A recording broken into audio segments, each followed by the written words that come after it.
Hello friends, GS भाई अनुसर channel में आपका स्वागत है। और मैं 2 दिन से क्लास नहीं ले पाया किसी कारणवश। तो जो टॉपिक जहाँ से छोड़ा गया था आज उसी के आगे टॉपिक स्टार्ट करते हैं। तो अभी हमने ब्लड के बारे में पढ़ा बायोलॉजी में, और दूसरा सिस्टम हमने स्टार्ट किया था हार्ट। तो हार्ट से रिलेटेड हमने सारी चीज़ें करवा दी, और हार्ट से रिलेटेड सारे टॉपिक हो गए। अगर अगर आप उसको पढ़ के आप ऑब्जेक्टिव क्वेश्चन करते तो श्योर मानिए कि ये टॉपिक आपका बिल्कुल क्लियर हो जाएगा। आप कितना भी अच्छा पढ़ लें, अगर आप प्रैक्टिस नहीं करते, आप उसका रिवीजन नहीं करते, तो पढ़ने का कोई मायने नहीं रखता है। आप कितनी भी मेहनत कर लें, वो मेहनत आपकी निरर्थक हो जाएगी। आप कहीं ना कहीं एग्जाम के लिए वेल प्रिपेयर्ड होकर एग्जाम देने नहीं जा पाएंगे। तो आप तैयारी कर रहे हैं, तो तैयारी में सबसे मोस्ट इम्पोर्टेंट की यही होती है कि सबसे पहले हम जो तैयार किए उस पर हमारी कमांड होनी चाहिए, और उससे रिलेटेड आप जितने भी ऑब्जेक्टिव क्वेश्चन कर पाते हैं, जितनी आप प्रैक्टिस कर पाते हैं, वो आप हैव डन। तो आज हमारा जो नेक्स्ट टॉपिक है, आज हम डाइजेस्टिव सिस्टम पढ़ेंगे कि डाइजेस्टिव सिस्टम क्या होता है, पाचन तंत्र क्या होता है। और थोड़ा ये टॉपिक लंबा है, ये भी 2-3 वीडियो में आएगा, और सारी चीजें आपके जितने भी डाउट्स हैं वो क्लियर किए जाएंगे। डाइजेस्टिव सिस्टम अर्थात पाचन तंत्र। पाचन तंत्र। अब फ्रेंड्स एक चीज समझ में आती होगी कि कोई भी जब टॉपिक पढ़ाया जाता है तो टॉपिक को पढ़ाने के पहले हम एक बात बोलते हैं, सिस्टम। आखिरकार ये सिस्टम क्या है, सिस्टम क्यों बोला गया। तो पहली बात तो आप समझ लीजिए, सिस्टम मीन्स होता है जो एक ही टाइप के काम कर रहे हैं, एक ही उद्देश्य के लिए वर्क करते हैं, वो क्या कहलाता है, सिस्टम कहलाता है। एक प्रकार की चेन प्रोसेस बन जाती है, वो क्या कहलाता है, सिस्टम कहलाता है। सिस्टम की शुरुआत देखें तो सबसे पहले आपको बताया जाए कि हमारी बॉडी की, या कहेंगे ह्यूमन की बेसिक यूनिट ऑफ लाइफ जो स्ट्रक्चरल एंड फंक्शनल होती है, मानव शरीर की कार्यात्मक संरचनात्मक इकाई होती है, उसे हम सेल कहा जाता है। कहेंगे कोशिका होती है। ये छोटे छोटे पॉइंट हम पहले क्लियर करेंगे। पॉइंट को क्लियर करने के बाद हम डाइजेस्टिव सिस्टम में सारे पार्ट पढ़ेंगे, कौन कौन से अंग इसमें आते हैं और कौन कौन से काम करते हैं। तो यहाँ पे हमने क्या बोला कि सेल, सेल क्या होती है, मानव की संरचनात्मक एवं कार्यात्मक इकाई होती है, या कहेंगे ये सूक्ष्मतम इकाई है जिससे सारी चीजें बनती है। तो सेल से क्या बनता है हमारे शरीर में, सेल से हमारे शरीर में हमारे क्या बनते हैं, टिश्यू बनते हैं, अर्थात ऊतक। जब नंबर ऑफ सेल्स, बहुत सारी कोशिकाएं मिलती हैं, तो इन कोशिकाओं से निर्माण किसका होता है, कहेंगे टिश्यू का। टिश्यू बनने के बाद, टिश्यू जब मिलते हैं तो कहेंगे बहुत सारे टिश्यू मिलेंगे, तो हमारे बॉडी में आर्गन का निर्माण होता है, कहेंगे अंग बनेंगे। अंग बनेगा तो बहुत सारे अंग मिलते हैं, तो वो मिलकर हमारे बॉडी में बना देते हैं ऑर्गन सिस्टम्स। किसका निर्माण कर रहे हैं, ऑर्गन सिस्टम्स, या कहेंगे अंग तंत्र का निर्माण करते हैं। अंग तंत्र का निर्माण करते हैं, और यहाँ पे ऑर्गन सिस्टम जब मिलते हैं तो हमारे बॉडी में ऑर्गेनेल्स बनते हैं। क्या बन रहे हैं, ऑर्गेनेल्स बनेंगे, या इनको बोल सकते हैं अंग, या कहेंगे जीव का निर्माण होगा। तो जो बहुत सारे सिस्टम मिल रहे हैं, तो जैसे डाइजेस्टिव सिस्टम मिला, रेस्पिरेटरी सिस्टम मिल रहा है, साथ ही साथ आपका स्केलेटल सिस्टम मिल रहा होगा, स्क्लेटरी सिस्टम मिलेगा। तो ये सारे सिस्टम मिलके, ये सारे ऑर्गन सिस्टम मिलकर इसका निर्माण कर रहे होंगे, जीव का निर्माण कर रहे हैं। तो आई होप यहाँ तक बात क्लियर हुई होगी कि मानव की संरचनात्मक एवं कार्यात्मक इकाई क्या होती है, मानव ही नहीं प्रत्येक जीव की कैसी होती है, कोशिका से स्टार्ट होती है। कोशिका को ऐसे समझो, जैसे हमने देखा है कि अगर हम किसी मकान का निर्माण करते हैं, तो मकान के निर्माण करने के लिए हमारी बेसिक यूनिट कौन हो जाती है, कहेंगे ब्रिक्स या ईंट। तो ईंट के माध्यम से दीवारें खड़ी की जा रही हैं, और दीवारों से क्या होता है कि छत या रोप डाली जाती है, तो कहीं ना कहीं उस मकान की नींव जिस पर रखी है, जिससे उसका आधार बनकर तैयार हुआ है, वो किससे बनकर तैयार हो रहा है, तो कहेंगे ईंट से तैयार हो रहा है। उस मकान की कार्यात्मक इकाई क्या हो जाएगी, कहेंगे ईंट हो जाएगी। इसी तरह जीवों के संरचनात्मक एवं कार्यात्मक इकाई मतलब शरीर की संरचना का निर्माण तो हो ही रहा है, साथ ही साथ जितने भी फंक्शन हो रहे हैं बॉडी में, जितने भी कार्य हो रहे हैं फ्रेंड्स, वो कोशिका के माध्यम से ही होते हैं। फ्रेंड्स समझ में आ रहा है, तो सबसे पहले चैनल को सब्सक्राइब कर ले और वीडियो को ज्यादा से ज्यादा लोगों तक शेयर कर दीजिए। सबसे पहले शेयर कर दीजिए। आप इतना तो कर ही सकते, अगर हम आपके लिए इतनी मेहनत कर रहे हैं तो आपका भी फर्ज बनता है कि आप कहीं ना कहीं अपने ग्रुप में आप एपी चलाते हैं उसमें जहां भी आपने ग्रुप बना रखे हैं तो इसको प्लीज शेयर जरूर कर दीजिए करें। तो यहाँ पे हमने कहा कि जैसे मकान के लिए ईंट आवश्यक है उसे वैसे ही बॉडी को निर्माण के लिए किसकी आवश्यकता है, कोशिका की। यहां तक बात क्लियर हो गई। अब यहां पर बात करते हैं कि हम पढ़ने जा रहे हैं डाइजेस्टिव सिस्टम। तो आप जल्दी से कमेंट करके बताएं डाइजेस्टिव सिस्टम में क्या होता है। पूछा जाए कि मानव को या प्रत्येक जीव जंतु को एनर्जी या ऊर्जा किसके माध्यम से मिलती है, जल्दी से कमेंट करके बताएं। एनटीपीसी में क्वेश्चन इस तरह के पूछे जाते हैं, रेलवे वगैरह में। आप कोई भी एग्जाम देने जाइए, बायोलॉजी से बाहर नहीं आएंगे, मोस्टली आपके क्वेश्चन इसी में मिलेंगे। तो हमने क्या बोला कि आपको एनर्जी किससे मिलती है।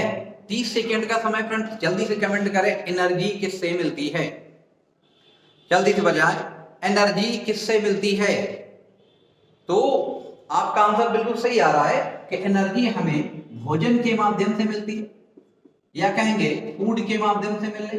किसके माध्यम से मिल रही, दोनों टर्म्स लिखे जाएंगे हिंदी और इंग्लिश, ताकि आपको कंफ्यूज ना हो। बायोलॉजी टर्म्स आपके मोस्टली आपके इंग्लिश लैंग्वेज में मिलते हैं, इसलिए आप परेशान हो जाता है। अगर शुद्ध हिंदी इनकी देखी जाए तो आप परेशान हो जाएंगे, ऐसे ऐसे वर्ड यूज हुए हैं। इसलिए यहाँ पे कोशिश ये कीजिए कि दोनों वर्ड समझने की कोशिश कीजिए।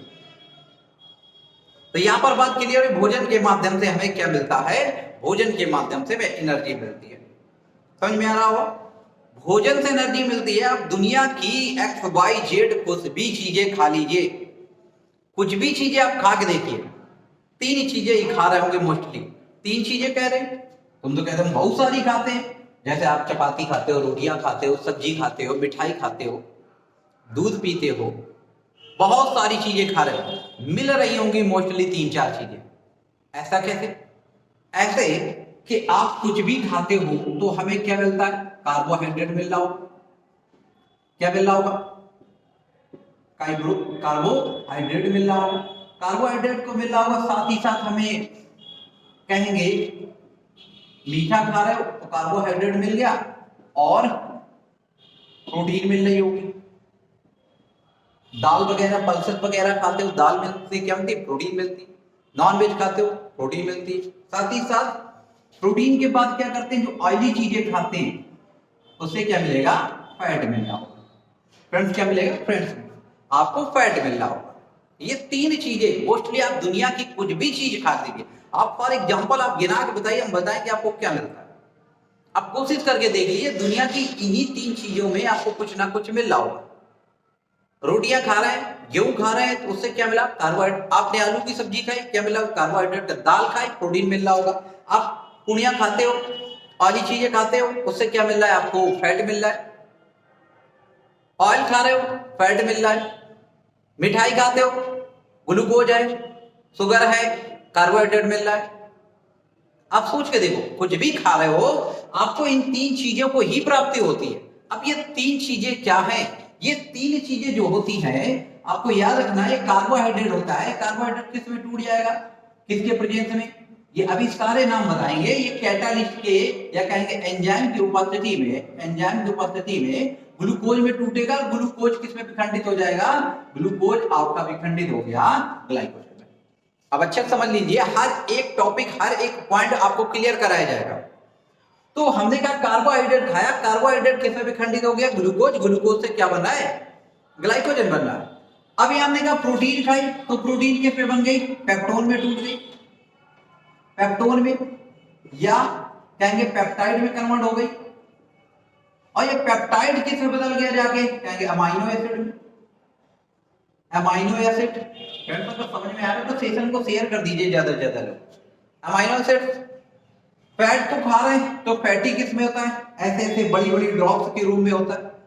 ये छोटी छोटी ड्रॉप्स के रूप में विखंडित हो जाएगा, किसमें, छोटी छोटी ड्रॉप्स के रूप में आपका विखंडित होगा। विखंडित के बाद किसमें चला जाएगा, ग्लिसरॉल के रूप में। क्या प्राप्त हो जाएगा जाकर, ग्लिसरॉल। तो यह 3 चीजें, हमें कुछ भी खाने से 3 चीजें मिल रही हैं, अर्थात हमारे शरीर में ऊर्जा का साधन जो है वो फूड के माध्यम से ही ऊर्जा में प्राप्त हो रही हो। आई होप यहां तक बात क्लियर हो गई हो। तो थंब कीजिए, थंब कीजिए अगर बात यहां तक समझ में आ गई कि कुछ भी खा रहे हैं भोजन में हमें 3 चीजें ही निकल के आ रही हैं, कार्बोहाइड्रेट, प्रोटीन और फैट।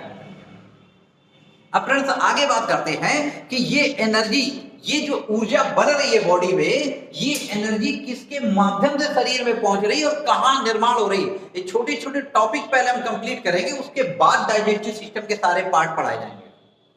तो यहां पे हमने कहा कि कार्बोहाइड्रेट खाया, ग्लूकोज बन गया, प्रोटीन खाई, पेप्टोन मिल गया, आपने फैट खाया तो ग्लिसरॉल में चेंज हो गया, ड्रॉप जो छोटी छोटी ड्रॉपों में टूट गया, विखंडित हो गया। अब हमने कहा ठीक है ये चीजें हमें मिल रही हैं, तो ये जो चीजें मिली इनको ऊर्जा किसके माध्यम से हमारे बॉडी के अंगों तक पहुंच रही होगी फ्रेंड्स, किसके माध्यम से पहुंच रही होगी, इसकी बात करते हैं। तो यहां बात समझ में आ गई हो तो आगे बढ़ते हैं, आगे बढ़ते हैं और समझने की कोशिश करते हैं कि हमारे बॉडी में देखा जाए, भी हमने बताया था कि जीवन की संरचनात्मक एवं कार्यात्मक इकाई हमारी क्या है, हमारी कोशिका है। कोशिका का जल्दी कमेंट करके बताएं, सेल ऑफ फ्यूल, फ्यूल कौन है, कोशिका का ईंधन क्या है, कमेंट करके बताएं। सॉरी, कोशिका का ईंधन क्या है, आप कमेंट कीजिए। हम भी देखें आप कितना सीरियस तैयारी करते हैं। अगर सीरियस तैयारी करते हैं, आप अच्छे एग्जाम में अगर ऑफिसर बनना चाहते हैं, अगर आपके मन में कुछ बड़ा करने की चाहत है, तो ये सारे क्वेश्चन, ये डाउट आपके क्लियर होने चाहिए। तो फ्रेंड्स यहां पर हमने किसकी बात की कि सेल का फ्यूल कौन है फ्रेंड्स, तो सेल का फ्यूल फ्रेंड्स ग्लूकोज है। कौन सा है, ग्लूकोज है। याद रखना, कोशिका का ईंधन कौन है, ग्लूकोज है। अब ये ग्लूकोज क्या करता है, ग्लूकोज के माध्यम में क्या होता है कि ऑक्सीजन की उपस्थिति में ऑक्सीजन आती है और ये ग्लूकोज होता है हमारा, कहेंगे H2O, साथ ही साथ CO2 में, और कहेंगे एनर्जी के रूप में विखंडित हो जाता है। और ये एनर्जी हमें किसके रूप में मिलती है, एटीपी के रूप में मिलती है। एनर्जी हमें एटीपी के रूप में मिल रही है। कहेंगे यही छोटी छोटी चीजें, ये ग्लूकोज जो कार्बोहाइड्रेट का है, ग्लूकोज में टूटा, ग्लूकोज से देखो किसमें विखंडित हुआ, और ये हमें ऊर्जा प्राप्त हुई जाके, आखिरकार हमारा जो पाचन है यहां कंप्लीट होता जाके कि हमें एनर्जी प्राप्त हो जाए, वही हमारा पाचन है। आप समझने की कोशिश कीजिए फ्रेंड, छोटी छोटी चीजें, आपके डाउट क्लियर होंगे। तो एक पॉइंट आपका क्लियर हो गया कि कोशिका का ईंधन क्या है, कोशिका का ईंधन आपका कार्बोहाइड्रेट। अब ये क्रिया कहां हो रही होगी, तो क्रिया आपको पढ़ाया जाएगा, आगे पढ़ाएंगे हर एक पार्ट। ये आपकी माइटोकॉन्ड्रिया में हो रही होगी। कहां हो रही होगी, माइटोकॉन्ड्रिया में हो रही। समझने की कोशिश कीजिए, माइटोकॉन्ड्रिया में हो रही है। और माइटोकॉन्ड्रिया के प्रत्येक कोशिका में माइटोकॉन्ड्रिया स्थित होती है, इसलिए सेल का इसे पावर हाउस कहा जाता है। कोशिका का पावर हाउस या कहेंगे विद्युत गृह कहा जाता है फ्रेंड्स। आयो बात समझ में आ रही है। तो सेल का जो ईंधन है ये ग्लूकोज विखंडित हुआ, और ग्लूकोज विखंडित किस में हुआ, तो H2O और CO2 और एटीपी के रूप में ऊर्जा प्राप्त होती है। और यही एटीपी हमें ऊर्जा के रूप में मिल रही है, जिससे हमारे बॉडी के सारे अंग काम कर रहे हैं। यहां तक बात समझ में आ गई। अब ये एनर्जी जो होती है, आपकी जो एनर्जी होती है, इस बक्कल कैविटी के माध्यम से, इस बक्कल कैविटी के माध्यम से कहां आएगी, बक्कल कैविटी के माध्यम से ईसोफेगस में भोजन पहुंच रहा होगा। कहां पे, ईसोफेगस में। और यहां पे हमारे शरीर में ऐसे क्या होगा, ऐसे हमारे शरीर में क्या होगा, स्टमक होगा, आमाशय होगा, या आमाशय में क्या होगा, एंजाइम होंगे, एंजाइम होंगे। और एंजाइम क्या करेंगे, ये जो फूड आया, जो भोजन आया आमाशय में, ये क्या करेगा, विखंडित कर देगा।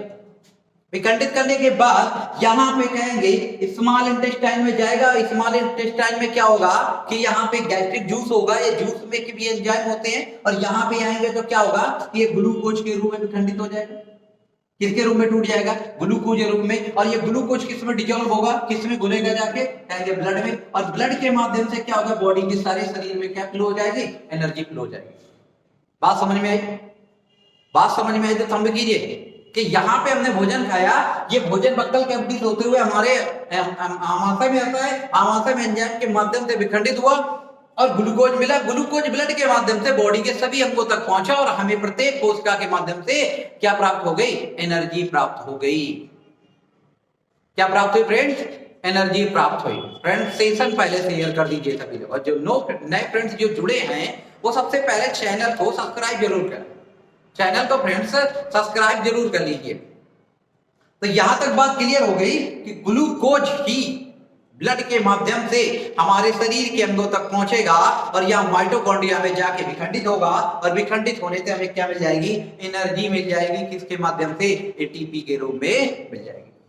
आई होप बात क्लियर हुई होगी।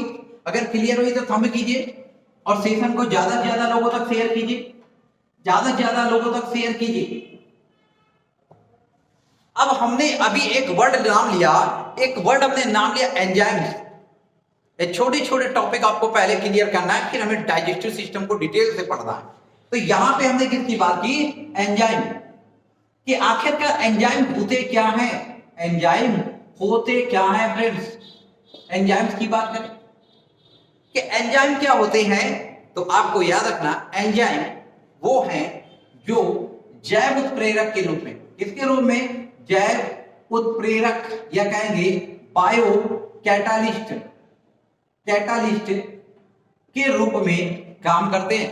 याद रखना जैव उत्प्रेरक होते हैं और कैटालिस्ट के रूप में काम करते हैं फ्रेंड्स। और ये प्रोटीन के बने होते हैं, प्रोटीन के बने होते हैं फ्रेंड्स। नोट कर लेंगे किसके बने होते हैं? प्रोटीन के बने होते हैं। तो हमने क्या बताया? कैटालिस्ट क्या? कैटालिस्ट वो होती है कि जिसकी प्रेजेंस में रिएक्शन जो होती है तेज या स्लो हो रही होगी, जो कहीं ना कहीं आपकी अभिक्रिया को प्रभावित करने का काम कर रहा होगा। वास्तव में क्या होते हैं? बायो कैटालिस्ट है। और बायो कैटालिस्ट किससे बने हैं? प्रोटीन से बने होते हैं। आपको पढ़ाया जाएगा प्रोटीन के सारे प्रोटीन एंजाइम होते हैं, लेकिन सभी एंजाइम प्रोटीन नहीं होते हैं। ये आगे पढ़ाया जाएगा जब आपको डिटेल से प्रोटीन पढ़ाई जाएगी, तो ये सारे पॉइंट आपके क्लियर किए जाएंगे।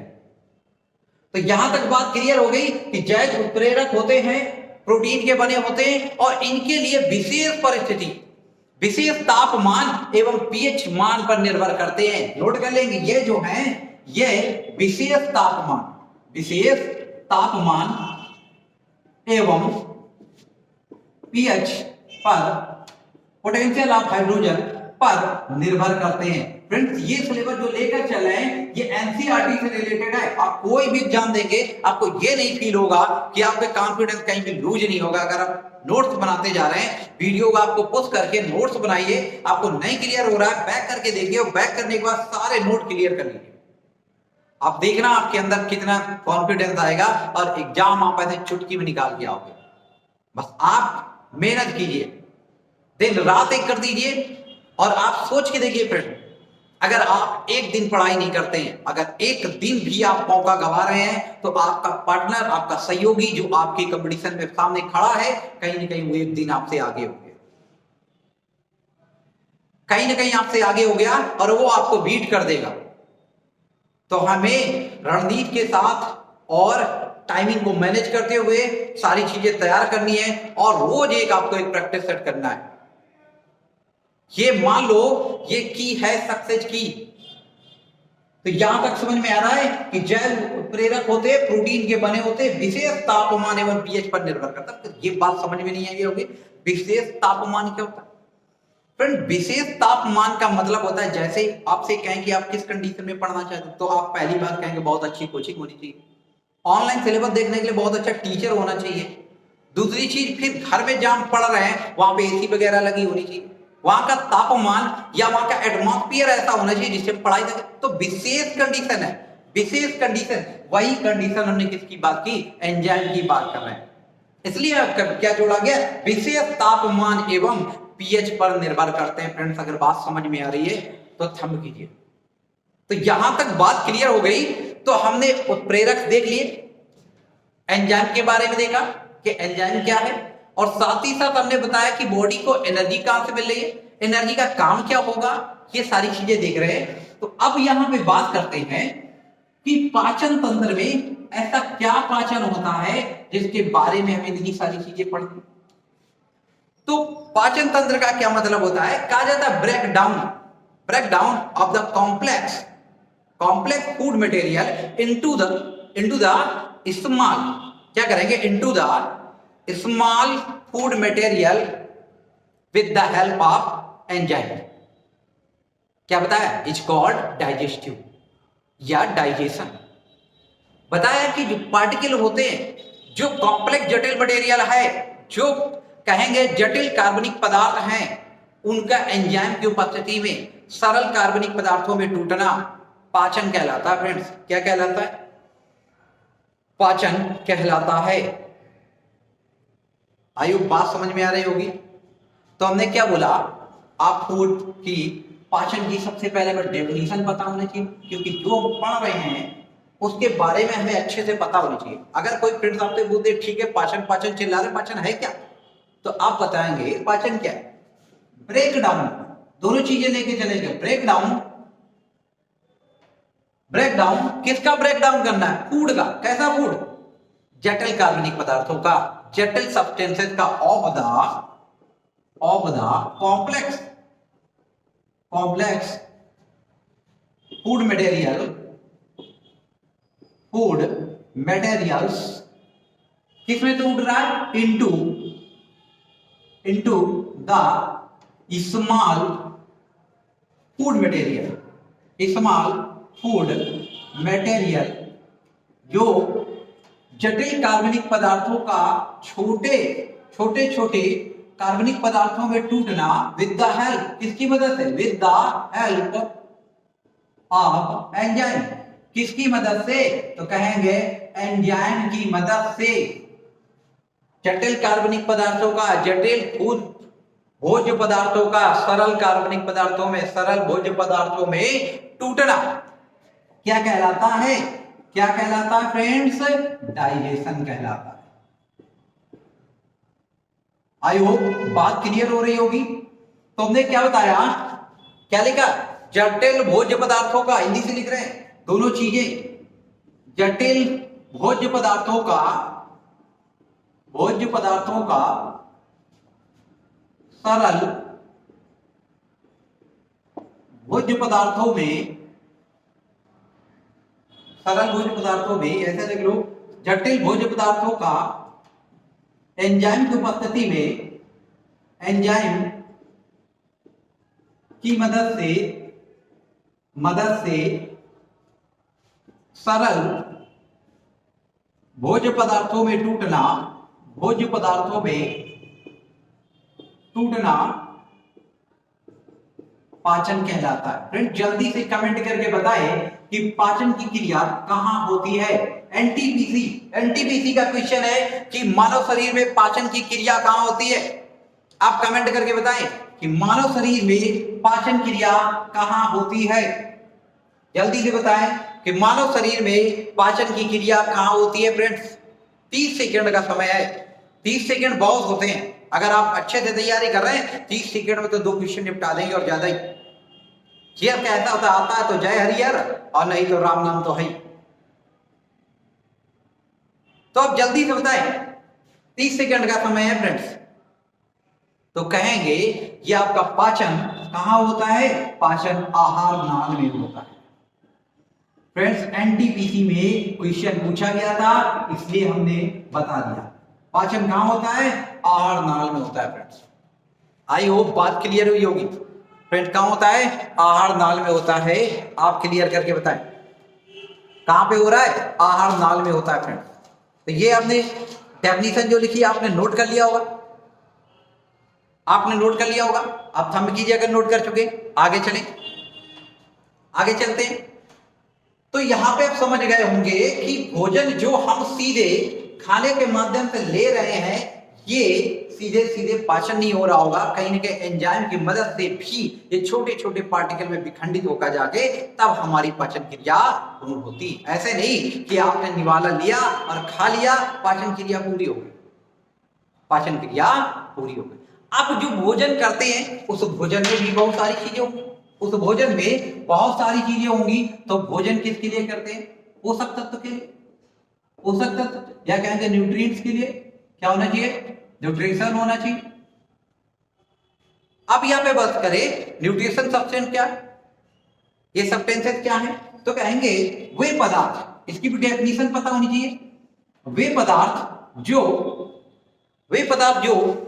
शरीर की वृद्धि के लिए आवश्यक होते हैं, या कहेंगे शरीर की वृद्धि में सहायता करते हैं, वो क्या कहलाते हैं? पोषक पदार्थ कहलाते हैं। सारी चीजें, एक एक डाउट आप क्लियर कर लीजिए। एनसीईआरटी का पैटर्न लेकर चल रहे हैं आप, यहीं से मान लीजिए कोई भी एग्जाम देने जाएंगे क्वेश्चन बाहर नहीं जाएगा फ्रेंड्स। तो हमने क्या बताया, वे पदार्थ जो शरीर की वृद्धि के लिए, ग्रोथ के लिए, वृद्धि के लिए, ये वृद्धि के लिए आवश्यक या सहायता करते हैं,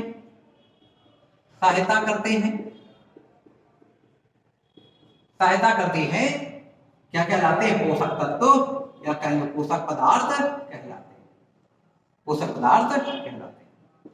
ये सारे पॉइंट अगर डाइट आपके क्लियर हो गए फ्रेंड, तो यकीन मानो आपको डाइजेस्टिव सिस्टम आपका बहुत अच्छे से क्लियर हो जाएगा। अब यकीन मानो ये टॉपिक आपका इतने अच्छे से क्लियर हो जाएगा कि आपको मजा आ जाएगा, आपको मजा आ जाएगा। तो यहां तक बात क्लियर हो गई है।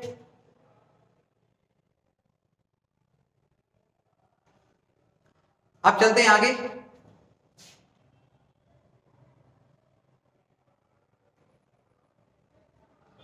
यहां तक बात क्लियर हो गई, आगे बढ़ते हैं।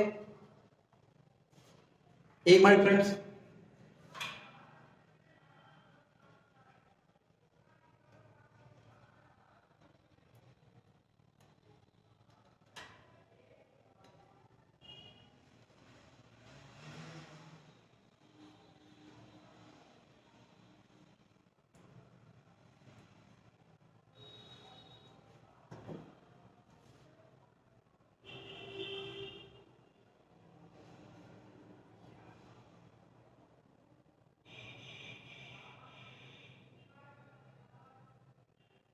ठीक है चलिए, तो यहां तक बात क्लियर हो गई। तो यहां पे पोषक पदार्थ के बारे में जान लिया। अब हम आगे जानते हैं कि पोषक पदार्थ में ऐसी कौन कौन सी चीजें होती हैं जिनको हम पढ़ते हैं। तो यह पोषक पदार्थ की बात करें, न्यूट्रिएंट्स की बात करें, ये भी दो भागों में बांटे गए हैं। ये सारे नोट्स आप बना लीजिए, ये भी दो भागों में बांटे गए। आप कहेंगे दो भाग कौन कौन थे? तो एक आपके कार्बनिक पदार्थ होंगे, कार्बनिक पदार्थ, और एक आपके अकार्बनिक पदार्थ निकल के आएंगे। आपसे अगर आप सीटेट वगैरह का पेपर देते हैं, सीटेट है, टेट है, यूपी टेट जो आते हैं, आप किसी भी टेट का दीजिए, इस तरह के क्वेश्चन बहुत सारे बनते हैं, बहुत सारे फ्रेंड क्वेश्चन बनते हैं कि आपके कार्बनिक और अकार्बनिक पदार्थ क्या होते हैं। कार्बनिक पदार्थ में हम क्या पढ़ेंगे? कहेंगे कार्बोहाइड्रेट। क्या होते हैं? कार्बोहाइड्रेट, हाइड्रेट, प्रोटीन, विटामिन, वसा, ये सारी चीजें में किसके माध्यम से मिल रही होंगी? भोजन के माध्यम से मिल रही होंगी। आगे बात करते हैं अकार्बनिक पदार्थ में क्या था। अकार्बनिक पदार्थ में कहेंगे पानी। क्या रहा दोस्तों? पानी, नोट कर ले, पानी। पानी के साथ साथ क्या रहा होगा? ऑक्सीजन। क्या रही होगी? ऑक्सीजन। ऑक्सीजन के अलावा क्या रहा होगा? ऑक्सीजन के अलावा आप में क्या हो गया? फाइबरस, रेशेदार चीजें, और मिनरल्स। क्या हो गया? फाइबर, रेशेदार, और क्या ले रहे होंगे? मिनरल, मिनरल्स या कहेंगे खनिज लवण, खनिज पदार्थ। ये हमें पोषक पदार्थ में इतनी सारी चीजें चाहिए, पोषक पदार्थ में इतनी सारी चीजें हमें चाहिए कि कार्बनिक और अकार्बनिक पदार्थ। अब फ्रेंड्स यहां बात करें कार्बनिक और अकार्बनिक पदार्थ ये हैं, इसमें में क्या मिल रहा होगा ये आप केमिस्ट्री में पढ़ेंगे कि कार्बनिक और अकार्बनिक पदार्थ क्या होते हैं। तो यहाँ पे बात करें इसमें क्या होगा? आपका कार्बन भी होगा,